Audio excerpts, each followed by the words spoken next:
जी अस्सलाम वालेकुम। आवाज़ आ रही मेरी? ये है। अच्छा, लास्ट वीक जो हमारा लेक्चर मिस हुआ था उसमें शायद हमने ये के मैप स्टार्ट करना था या कर लिया था स्टार्ट हमने। नो सर, ये अभी नहीं था स्टार्ट हुआ। ठीक है, चलें आज हम के मैप को डिस्कस करते हैं। जी के मैप को हम कार्नोफ मैप भी कहते हैं। ठीक है, ये एक ग्राफिकल टेक्निक है बूलियन जो एक्सप्रेशंस हैं उनको सिंप्लीफाई करने की। ठीक है, या जो आप कह लें कि इक्वेशंस हैं किसी फंक्शन की या सर्किट की, जो इक्वेशन है उनको सिंप्लीफाई करने के लिए हम ये मेथड यूज करते हैं। और ये अल्टरनेट मेथड है बूलियन अलजबरा का। बूलियन अलजबरा पहले हम पढ़ चुके हैं और उसको हमने यूज करके सिंप्लीफिकेशन भी परफॉर्म की है। तो मैप मेथड जो है ये रिलेटिवली सिंपल है। इसमें आपको कुछ फार्मूले और जो मैथमेटिक्स के कुछ बेसिक रूल्स हैं वो जो अलजबरे के जो रूल थे वो आपको याद रखने की ज़रूरत नहीं पड़ती। लेकिन ये मेथड, इसकी कुछ लिमिटेशंस हैं। मतलब जो इक्वेशन बूलियन अलजबरा के थ्रू जो हम सिंप्लीफिकेशन करते हैं उसमें नंबर ऑफ वेरिएबल की कोई लिमिट नहीं है। मतलब 2 वेरिएबल, 3 वेरिएबल, 4, 5, 6, 10 जितने भी वेरिएबल हों उसकी कोई लिमिट नहीं है। उसको हम मैथ उस बूलियन अलजबरा के थ्रू सिंप्लीफाई कर सकते हैं। लेकिन जब हम के मैप मेथड यूज करते हैं तो इसमें बूलियन जो वेरिएबल हैं वो लिमिटेड होंगे तो हम इस मेथड को आसानी से इम्प्लीमेंट कर सकते हैं। अदरवाइज इस मेथड को इम्प्लीमेंट करना ज़्यादा कॉम्प्लेक्स हो जाएगा और उसमें एरर के चांसेस जो हैं वो ज़्यादा होंगे। तो उससे बेहतर है कि फिर अगर इसमें नंबर ऑफ वेरिएबल ज़्यादा हैं तो उसके लिए बेस्ट ये है कि आप बूलियन अलजबरा को यूज़ करते हुए उसको सिंप्लीफाई करें। तो मैप मेथड जो है ये 2 वेरिएबल के लिए, 3 वेरिएबल के लिए, 4 के लिए और 5 के लिए जो है नॉर्मली इसको यूज़ किया जाता है। 5 के लिए बहुत कम, मैक्सिमम 4 वेरिएबल्स अगर इक्वेशंस में एग्जिस्ट कर रहे हैं तो उसके लिए के मैप मेथड को हम सिंप्लीफिकेशन के लिए यूज़ कर सकते हैं।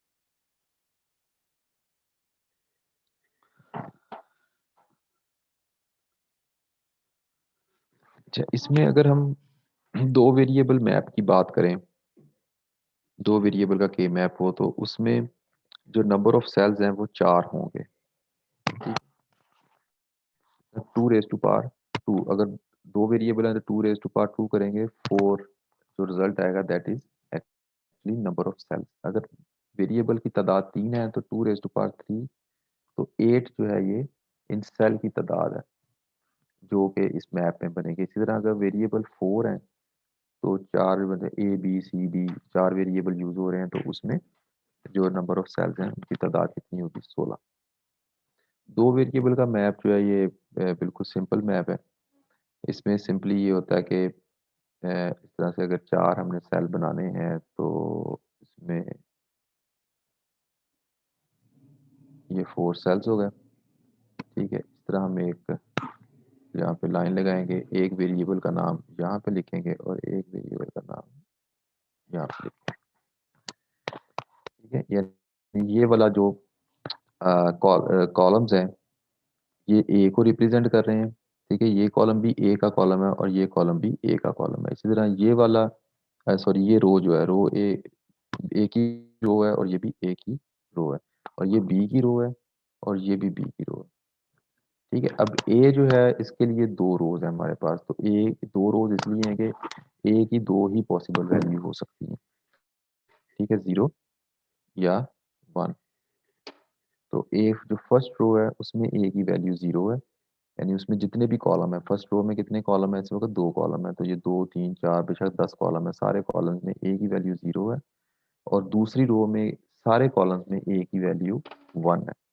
इसी तरह बी की 2 वैल्यूज हम लिख सकते हैं, 0 और 1। तो जो फर्स्ट कॉलम है इसमें बी की value through out this column 0 है अक्रॉस ऑल रोज, और इसी तरह जो सेकंड कॉलम है इसमें बी की वैल्यू 1 है।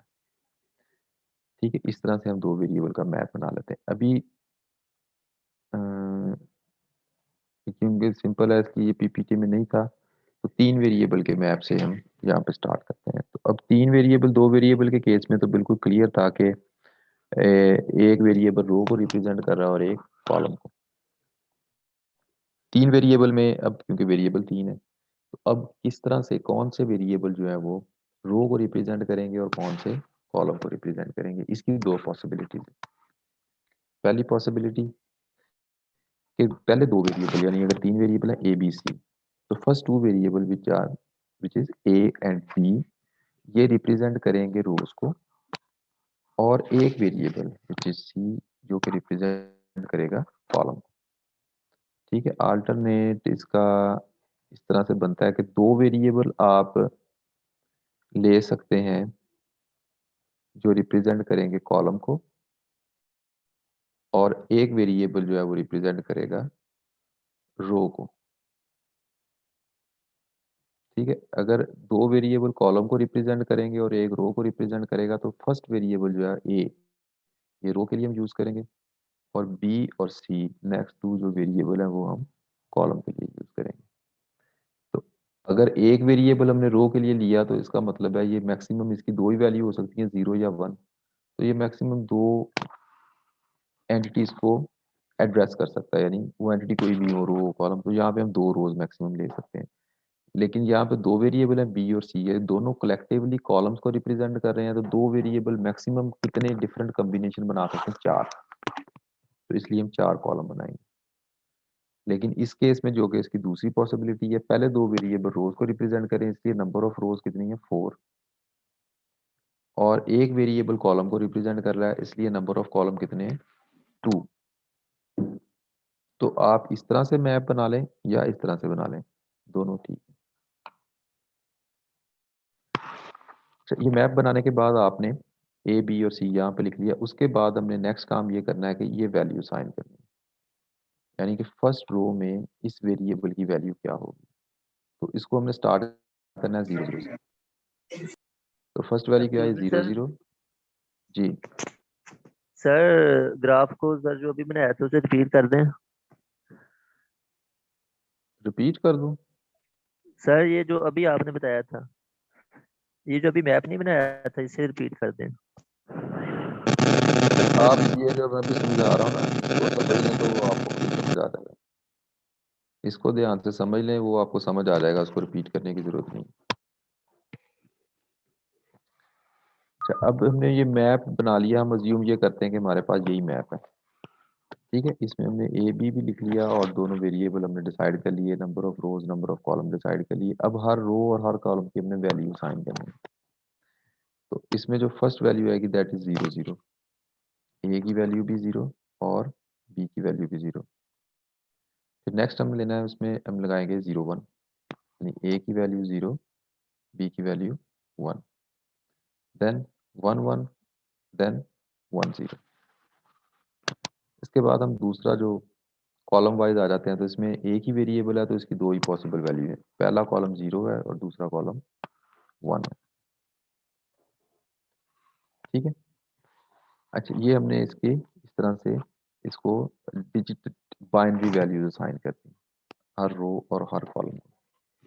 अच्छा, उसके बाद हमने इसको नंबरिंग असाइन करनी है, यानी ये वाला जो सेल है इसकी नंबरिंग है small m, zero, m one, यानी ये भी स्मॉल है, फिर m two, m three, m four, m five, m six और एम सेवन। इस तरह से हम इसको नंबरिंग असाइन करते हैं। अच्छा, ये एम थ्री के बाद सिक्स सेवन क्यों आया, ये मैं अभी आपको बाद में बताऊंगा, लेकिन फिलहाल ये इसकी नंबरिंग। ये किसको रिप्रेजेंट करेंगे, मिन टर्म को, यानी एम जीरो क्या है, मिन टर्म, एम वन क्या है, मिन टर्म। हमने पढ़ा था कि जब हम कोई फंक्शन इस तरह से लिखा हो, वन फोर सेवन, ठीक है, एफ इज इक्वल टू, तो इसका मतलब होता है कि m one plus m three plus m, या एम सेवन, इसके अगर कॉरेस्पॉन्डिंग है, जीरो से आपने स्टार्ट करना है, ये वन से बल्कि जीरो से स्टार्ट होता है, तो ये जीरो, ये एम वन है, ये एम फोर है और ये एम सेवन। ठीक है, मिन टर्म के केस में हम इस तरह से लिखते हैं। तो ये बेसिकली क्या है, ये मिन टर्म है। अच्छा, अगर ये मिन टर्म है तो हर min term combination of variable को रिप्रेजेंट करती है। तो M1 किसको रिप्रेजेंट करेगा? ठीक है, M1 रिप्रेजेंट करेगा, अगर वेरिएबल 3 है तो ये रिप्रेजेंट कर रहा होगा A कॉम्प्लीमेंट, B कॉम्प्लीमेंट और 001 और C। ठीक है, M1 ये इसको रिप्रेजेंट करेगा, इसी तरह M4 रिप्रेजेंट करेगा एक टर्म को, और प्लस M5 रिप्रेजेंट करेगा एक टर्म। वो टर्म कौन कौन सी है, वो ये टर्म लिखी हुई है। यानी कि जो फर्स्ट टर्म आएगी M0 में जो वैल्यू लिखेंगे वो क्या लिखेंगे, A कॉम्प्लीमेंट। इसमें जहां पे जीरो है, इस मैप मेथड में जहां पे जीरो है उसको हम कॉम्प्लीमेंट फॉर्म में लेंगे। यानी ये जीरो किसको रिप्रेजेंट कर रहा है, ए की वैल्यू को। कौन सी value, complemented value, normal regular value नहीं, उसकी कॉम्प्लीमेंट फॉर्म को। तो ये जीरो का मतलब है ए कॉम्प्लीमेंट, इस जीरो का मतलब है बी कॉम्प्लीमेंट, और इस जीरो का मतलब है सी कॉम्प्लीमेंट। तो हम यहाँ पे इसमें लिखेंगे A complement, B complement, C complement. इस सेल में अगर हम देखें तो इस सेल की जो मिन टर्म है उसका क्या वेट है, या वो क्या किस तरह से लिखेंगे। तो इसमें हम देखेंगे कौन कौन सी वैल्यू है, AB001। तो ए कॉम्प्लीमेंट, बी कॉम्प्लीमेंट, सी। इसमें कौन सी वैल्यू आएगी, ये लिखी है। इसमें कौन सी वैल्यू, इस तरह ही आपने ये वाली वैल्यूज लेनी है रो की, और उसको आपने डी कोड करके इस तरह से लिखते हैं। तो ये अब हमारा क्या हुआ, मैप तैयार हो। इसको आपने ये सिर्फ समझने के लिए लिखी है। जब हम सिंप्लीफिकेशन परफॉर्म कर रहे होते हैं तो फिर हम इस वैल्यू को नहीं लिखते, इस तरह से नहीं लिखते। फिर इस ये एक्चुअली सेल का एड्रेस है। आप इस सेल लोकेशन पे फिर वैल्यू लिखते हैं जो कि 1 होती है या 0 होती है। ठीक है, इस लोकेशन पे अगर आपको इक्वेशन इस तरह से दी गई है, A complement, B complement, C complement plus A B C plus A B complement C. तो बेसिकली ये इक्वेशन जो है ये किसको रिप्रेजेंट कर रही है, इन सेल्स को। यानी इस सेल पे A complement B, A complement B, C complement. ठीक है, ये कौन सा सेल बना, A complement B C complement, ये वाला सेल बना। ठीक है, हमने ये आइडेंटिफाई कर लिया सेल। उसके बाद ए बी सी कौन सा सेल बना, ये वाला। फिर उसके बाद ए बी कॉम्प्लीमेंट सी कौन सा बना, ए बी कॉम्प्लीमेंट सी, ये वाला। बेसिकली हमने क्या किया, इस इक्वेशन को देख के हमने सिर्फ सेल आइडेंटिफाई किए कि ये कौन कौन सा सेल को रेफर कर रही है इक्वेशन। तो उसके लिए पहली दफा हमें बस ये देखना पड़ेगा कि ये कौन कौन सी वैल्यूज। नेक्स्ट आते हैं जी। आपने मैप बना लिया, और इसमें जो वैल्यू इसकी जो इस तरह से आपने खाली मैप बना लिया, और आपको ये भी पता चल गया, आइडेंटिफाई हो गया कि कौन कौन सा सेल में कौन कौन सी वैल्यूज आएंगी या उसकी मेन क्या है। अच्छा, अब नेक्स्ट जो टास्क है वो ये कि अब हमने इसमें वैल्यूज पुट कैसे करनी है। ठीक है जी। अच्छा, वैल्यूज पुट करने से, वैल्यू पुट करने के लिए आपने, फॉर एग्जांपल ये मेन टर्म है, A complement B complement C complement, इसके एड्रेस का हमें पता है कि ये फर्स्ट सेल को रिप्रेजेंट कर रहा है। क्योंकि A complement B complement C complement का मतलब है तीनों जीरो, तीनों variable zero, A B zero, B zero, C B zero की। ये किस सेल में तीनों वैल्यू जीरो होती हैं, इस वाले सेल में। तो इस सेल में हमने 1 प्लेस कर देना। ठीक है, ये आप अज्यूम इस तरह से करें कि ये जो है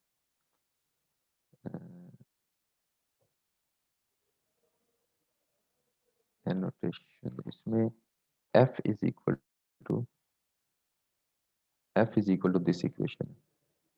ठीक है, तो इस इक्वेशन में जो सबसे पहली टर्म है, फिर सेकंड, फोर्थ, टोटल 4 टर्म्स हैं। तो इसमें 1 बाई 1 हमने टर्म को अगेंस्ट वैल्यू लिखी। तो इस वाली जो फर्स्ट टर्म थी, इसके सेल में हमने 1 पुट कर दिया। फिर सेकंड टर्म देखी, सेल सेकंड टर्म इस वाले सेल को रिप्रेजेंट करी, तो इसमें भी हमने 1 पुट कर दिया। फिर थर्ड टर्म उठाई, इसमें भी 1 पुट कर दिया। फिर फोर्थ टर्म में भी हमने 1 पुट कर दिया। तो ए बी, एम, या इसको हम एम नहीं, मैं M0 से नहीं हम रिप्रेजेंट कर सकते। तो first second third fourth term थी, इन टर्म की कॉरस्पॉन्डिंग हमें बाइनरी वैल्यू के कॉरस्पॉन्डिंग जो सेल था उसमें हमने 1 प्लेस कर दिया।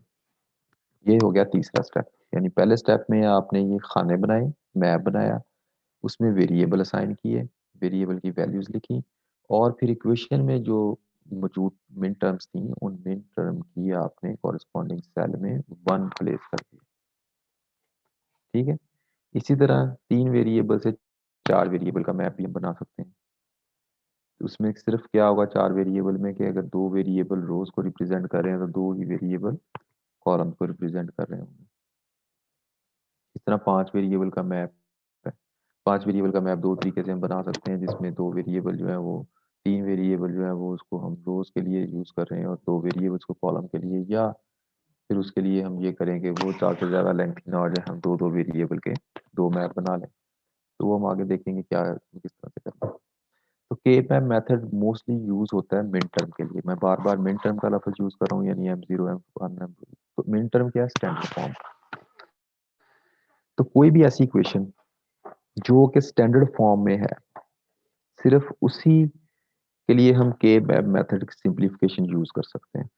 अगर कोई इक्वेशन स्टैंडर्ड फॉर्म में नहीं है तो उसके लिए के मैप सिंप्लीफिकेशन यूज नहीं हो सकती। ठीक है। उसके लिए फिर हमें क्या करना होगा कि हम पहले उस इक्वेशन को स्टैंडर्ड फॉर्म में कन्वर्ट करेंगे, फिर उस स्टैंडर्ड फॉर्म को हम के मैप के थ्रू सिंप्लीफाई करेंगे।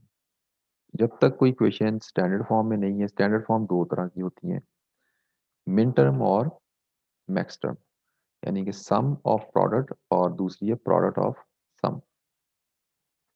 तो इन दोनों में से किसी एक फॉर्म में इक्वेशन का होना जरूरी है। तो अगर नहीं है तो हम उसे कन्वर्ट करेंगे। उसका मेथड हम पहले सीख चुके हैं, पिछले कुछ लेक्चर्स में हमने उसको पढ़ा था कि किस तरह से अगर कोई इक्वेशन स्टैंडर्ड फॉर्म में नहीं है तो उसको कैसे हम स्टैंडर्ड फॉर्म में कन्वर्ट कर सकते हैं। अच्छा, अब ये है जी 4 वेरिएबल का मैप। इसमें अब देखें 2 वेरिएबल ए बी रोज के लिए और सी डी कॉलम्स के लिए। तो इसमें क्योंकि 2 वेरिएबल रोज को कर रहे हैं तो नंबर ऑफ रोज कितनी होगी? 4। कॉलम को भी 2 ही वेरिएबल कर रहे हैं तो अब नंबर ऑफ कॉलम कितने होंगे? वो भी 4 हो जाएंगे। ठीक है, क्योंकि इन 2 वेरिएबल के टोटल कॉम्बिनेशन कौन से बनेंगे? 4।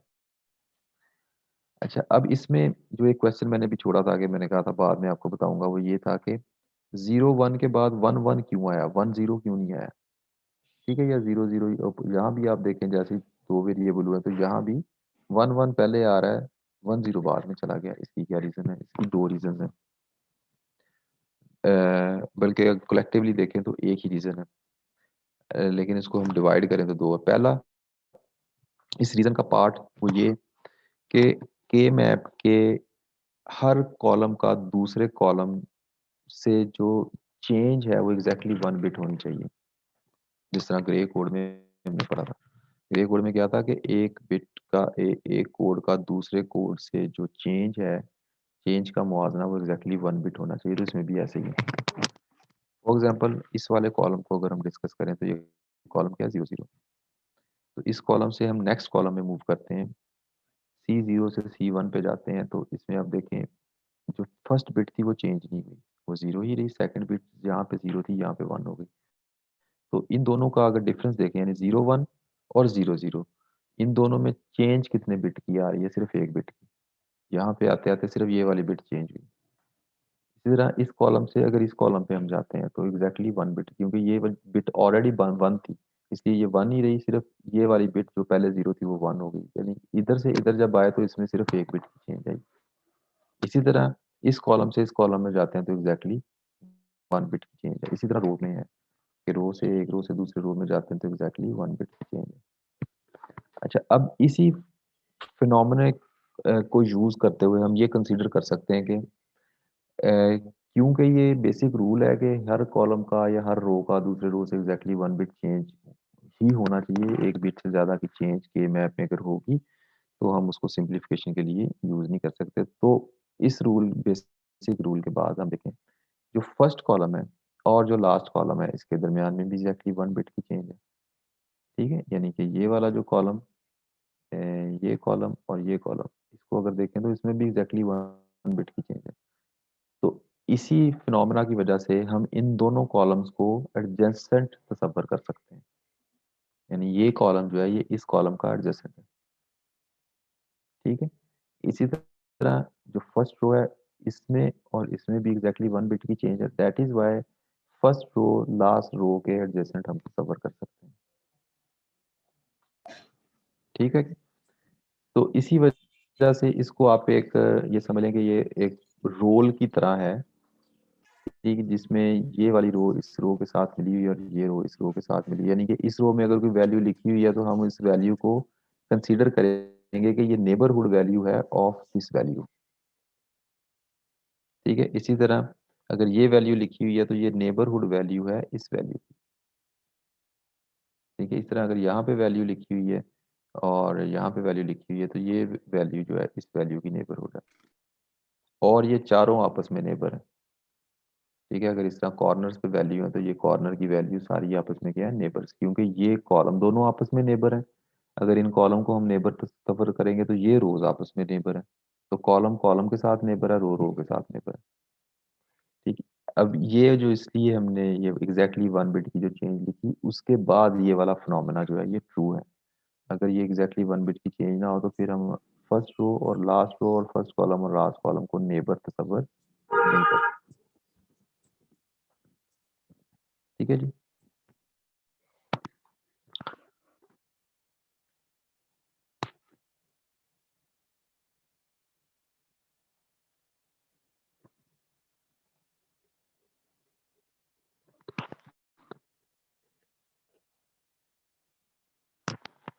अच्छा, उसके बाद आता है कि अब हमने ये बेसिक मैप बना लिया, इसमें हमने वैल्यूज पुट इन कर दी। अब इन वैल्यूज की बेस पे हमें सिंपलीफिकेशन कैसे परफॉर्म करनी है। अच्छा, उसमें हमें सिंपलीफिकेशन करने के लिए हमें ग्रुपिंग करनी पड़ती है। मतलब ये जो दो वन लिखे हुए हैं या ये तीनों वैल्यू चारों वैल्यू लिखी हैं तो इनको हमने ग्रुप करना है। तो ये किस तरह ग्रुप होंगे, ये क्या ये वाली वैल्यू इसके साथ ग्रुप होगी, क्या ये दोनों वैल्यू इनके साथ ग्रुप होगी, तो इसका कुछ बेसिक क्राइटेरिया है कि हमने ग्रुपिंग कैसे परफॉर्म करनी है। ठीक है जी। इस क्राइटेरिया को हम फिर नेक्स्ट क्लास में डिस्कस करेंगे। आज के लिए भी फिलहाल इतना ही। तो कल वाली जो आपकी क्लास एक हमारी मिस भी हुई है पिछले हफ्ते, तो मैं कोशिश करूंगा इस सैटरडे को हम एक एक्स्ट्रा क्लास रखें। मैं आपको सीआर को बता दूंगा, सैटरडे को या संडे को हम थोड़ी देर के लिए एक क्लास रखेंगे जिसमें फिर हम ये डिस्कस कर लेंगे। ठीक।